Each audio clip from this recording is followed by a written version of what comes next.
How should I begin my story? The storyteller is like a wanderer at the crossroad who does not know which path to follow. Yet is aware that should he choose the wrong one, he will never reach home.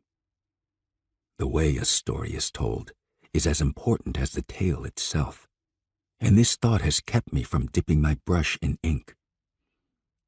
Today, as I went for my usual walk outside my village, I came across a farmer plowing his field.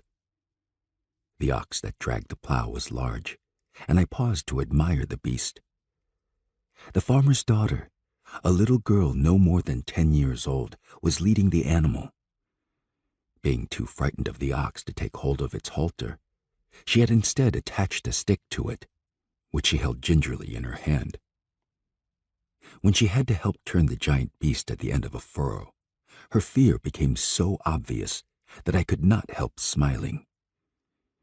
It was then that the thought came to me, not only how I should tell my story, but also that those three, child, beast, and man plowing, were eternal. Age and death could not touch them.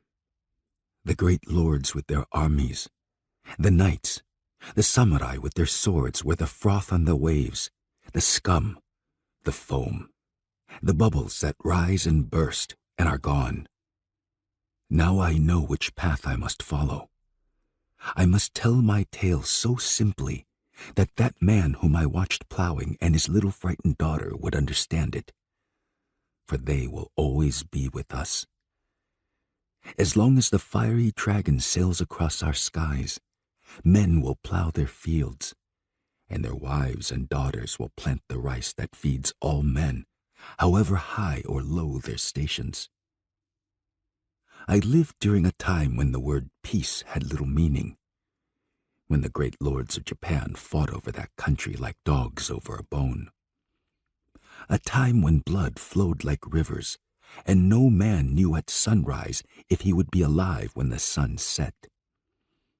A world filled with treachery and hate, tortured by the vanity of men who wished to rule over others before they had learned to master themselves. I was born in the borderland between the provinces of Shinano and Echigo. My father wore the two swords of a samurai. He was a vassal of the Lord of Echigo, Uesugi Kenshin. He was not wealthy, but a samurai who, when needed, had helped to till his own land.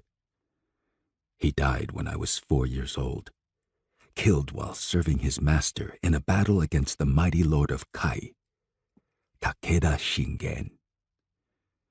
I shall begin my tale on that day when I lost not only my father, but my mother and my 2 older brothers as well. A storm swept our land, and when it had passed, I was the only survivor of my family.